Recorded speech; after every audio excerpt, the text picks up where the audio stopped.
Hello, today I'm going to be going over Unit S, Concept 7, and this is number 4 from the SSS packet. Now the problem is cosine x over 2 minus sine x equals 0. Now what we should do is we should add our sine x to get it on our right side, so we end up with cosine x over 2 equals sine x. Now on our left side we have cosine x over 2, which if we look at it closely resembles one of our half angle formulas, which is cosine x over 2 equals square root of 1 plus cosine x over 2.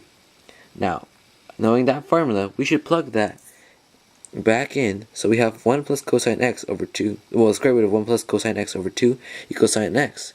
Now, to get rid of the square root symbol, we square it both sides, so we can get rid of that symbol. So, after doing that, we're going to end up with 1 plus cosine x over 2 equals sine squared x. Now, sine squared x, actually, if you remember from the previous unit, is actually a Pythagorean identity. So sine squared x actually equals 1 minus cosine squared x. So it's going to be 1 plus cosine x over 2 equals 1 minus cosine squared x. And since we have a 2 on our denominator, we want to multiply by 2 on both sides. So we end up with 1 plus cosine x equals 2 minus 2 cosine squared x. Now, what we want to do is we want to get our right side onto our left side, so we end up with 2 cosine squared x plus cosine x minus 1.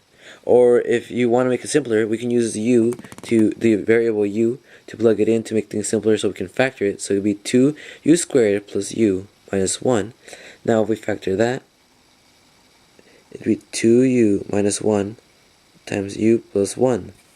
Now plugging back in cosine, it would be 2 cosine x minus 1 times cosine x plus 1. Now, solving this correctly, it would be cosine x equals 1/2, and the other one would be cosine x equals negative 1. Now, you may be wondering, what do we do with this? Well, since we have cosine, we have to figure out what equals cosine of 1/2.